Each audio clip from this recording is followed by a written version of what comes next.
बिस्मिल्लाहिर्रहमानिर्रहीम। अस्सलाम वालेकुम। कैसे हैं आप सब? उम्मीद करती हूँ खैरियत से होंगे। अल्लाह पाक सबको अपने घरों में खुश और आबाद रखे। आज मैं आपके साथ बहुत ही मज़ेदार रेसिपी शेयर करने जा रही हूँ, जो कि है मटर पुलाव। सबका फेवरेट, फटोफट से बन जाने वाला, बहुत ही यूनिक, बहुत ही मज़ेदार, चंद इंग्रेडिएंट्स के साथ, जो कि सबके घरों में, सबके किचन में ज़रूर होते हैं। मेरी कोशिश होती है कि मैं ऐसा खाना बनाऊं जो कि सबके किचन में मसाले हों, कोई एक्स्ट्रा मसाले मुझे बाहर से ऐड ना करने पड़ें। तो चलती है अपनी रेसिपी की तरफ। मैंने यहाँ पर चावल लिए हैं आधा किलो बासमती चावल। उसके साथ मैंने लिया है 1 किलो पानी। टमाटर मैंने लिया है एक बड़े साइज़ का, 1 खाने का चमचा अदरक, 3 हरी मिर्चें, ऑयल आधा कप, मटर आधा किलो, अचार 3 खाने के चमचे, प्याज 2 अदद बड़े। आज मसाला स्पाइसेस जो हैं वो मैं आपको दिखा के साथ साथ ऐड करूँगी जी। तो स्पाइसेस के लिए जी मैं ले रही हूँ 1 बड़ा खाने का चम्मच भर के नमक। मेरा नमक जो है वो मेरे पास दानेदार नमक है, तो मैं 1 खाने का चम्मच ले रही हूँ। आप अपने हिसाब से ऐड कीजिएगा। कुटा भुना ज़ीरा और साथ में सूखा धनिया पिसा हुआ दोनों, 1 खाने का चम्मच हल्दी, 1/4 खाने का चम्मच।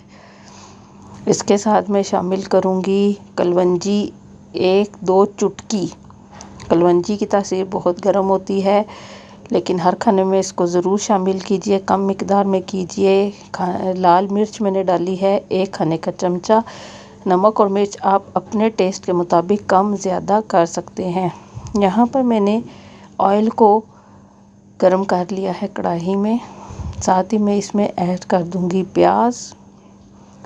जब मेरी प्याज हल्की सी ब्राउन होना शुरू हो जाएगी तो मैं इसके अंदर शामिल करूँगी साबुत गरम मसाले, जिसके अंदर है जी 1-2 बड़ी इलायची, 1-2 छोटी इलायची, 10 से 12 दाने काली मिर्च, 5-6 दाने लौंग और कुछ साबुत ज़ीरा। वो मैं प्याज के साथ ही ऐड कर दूंगी, ताकि हमारा जो मसाला है वो अच्छा सा गरम मसाले का टेस्ट प्याज के साथ ऐड हो जाए। तो यहाँ पे हमारा प्याज जो है देखें वो फ्राई होना शुरू हो चुका है।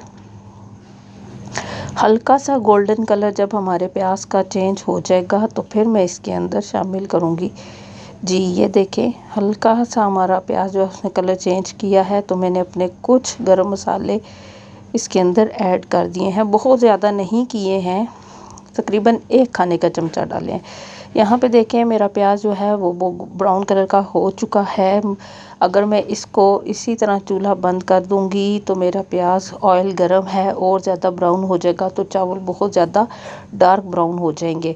मुझे चावल डार्क ब्राउन नहीं करने, इसलिए मैंने इसके अंदर आधा कप पानी शामिल कर दिया है, ताकि पानी की वजह से प्याज का रंग जो है वो बस इतना ही रहेगा।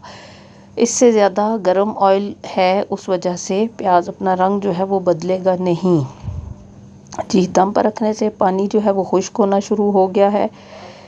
अब मैं इसके अंदर शामिल करूँगी जी अपने बाकी के मसाले, जो कि हैं जी टमाटर, हरी मिर्च, अदरक, लहसुन मैंने यहाँ पे शामिल नहीं किया। मेरी इस रेसिपी में लहसुन शामिल नहीं है। तो ये देखिए हमारा प्याज जो है वो, उसका पानी अभी थोड़ा सा है, मैं उसको कवर लगा के खुश्क कर लूँगी। कवर लगाने से पानी भी खुश्क हो जाएगा और हमारा प्याज जो है उसका रंग भी नहीं बदलेगा और हमारा प्याज गल भी जाएगा।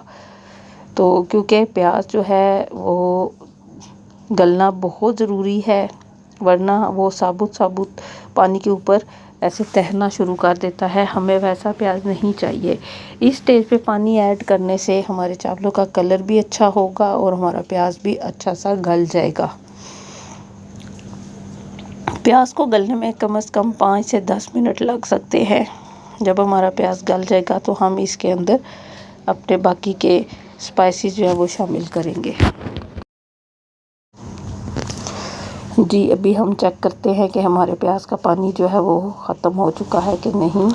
जी, ये देखिए हमारे प्याज का पानी जो है वो ख़त्म हो चुका है। अब मैं इसके अंदर शामिल कर रही हूँ एक बड़े साइज़ का टमाटर मैंने लिया है, एक टमाटर, 3 हरी मिर्च और 1 खाने का चम्मच अदरक।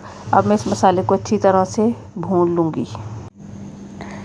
जी, यहाँ पे मेरा प्याज, टमाटर और हरी मिर्चें जो है वो फ्राई हो रही हैं, तो मैं साथ ही अपने गरम मसाले साबुत और जो स्पाइसेस हैं वो इसके अंदर ऐड कर दिए हैं। स्पाइसेस के अंदर मैंने जो है नमक, लाल मिर्च, हल्दी, कुटा भुना ज़ीरा, सूखा धनिया और थोड़ी सी 1 चुटकी 2 चुटकी कलवंजी डाली है। मसाले को हमने बहुत अच्छा सा भून लेना है ताकि हमारा मसाला जो है उससे ऑयल अलग हो जाए।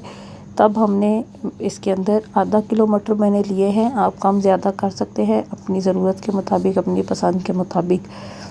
मटर डालने के बाद मैं 8 से 10 मिनट के लिए दोबारा इनकी अच्छी सी भुनाई कर दूंगी ताकि मसाला और मटर जो है वो अच्छी तरह आपस में फ्राई हो जाए। अब मैंने इसके अंदर जब मटर फ्राई हो चुके हैं तो मैंने 3 खाने के चमचे अचार शामिल कर दिया है। अचार से चावलों का टेस्ट बहुत अच्छा होगा, हल्का सा खट्टापन आएगा। आप चाहें तो अचार को अवॉइड भी कर सकते हैं, लेकिन इससे बहुत अच्छा टेस्ट आएगा। अचार डालने के बाद मैंने यहाँ पे 1 किलो पानी जो है शामिल कर दिया है। अब मैं इसको 10 से 15 मिनट बॉयल आने तक इंतज़ार करूँगी। जब हमारा पानी अच्छी तरह से बॉयल होना शुरू हो जाएगा तो तब हम इसमें अपने चावल ऐड करेंगे। जी, हमारा पानी जो है वो बॉयल हो चुका है। मैंने चूल्हा स्लो कर दिया है। चावल डालने के बाद मैं चूल्हा फिर तेज़ कर दूँगी। हमेशा चावल का पानी खुश्क करने के लिए आंच को तेज़ रखा करें। अगर आप आंच दरमियानी या बहुत स्लो रखते हैं तो तब हमारे चावल जो हैं वो टूट जाते हैं, बहुत ज़्यादा चिपके बनते हैं। इस स्टेज पर जब आप पानी डाल दें तो फुल चूल्हा तेज़ करके उसका पानी खुश्क कर लें। यहाँ पर देखें, जब आपके चावल इस स्टेज पर पहुँचे कि ऊपर से पानी खुश्क हो जाए और नीचे थोड़ा सा बचे, बिल्कुल इस तरह, तब हमने दम लगा देना है। 15 से 20 मिनट के लिए चावलों को मैं दम लगाऊंगी। 15 से 20 मिनट बाद हमारे चावल जो हैं वो रेडी हो जाएंगे। जी, मैंने चावल को यहाँ पे दम लगा दिया है। तो 15-20 मिनट के बाद देखिए हमारे चावल जो हैं वो माशाल्लाह से कितने खूबसूरत, एक एक दाना बिल्कुल खिला हुआ बने हैं। उम्मीद करती हूँ आपको मेरी रेसिपी पसंद आएगी। ज़रूर बनाइएगा, अपना फीडबैक मुझे ज़रूर दीजिए। अपनी दुआओं में मुझे और मेरी फैमिली को याद रखें। अगर मेरी वीडियो पसंद आए तो चैनल को सब्सक्राइब और वीडियो को लाइक और शेयर ज़रूर कीजिए। अपना बहुत सारा ख्याल रखिए। अल्लाह हाफिज़।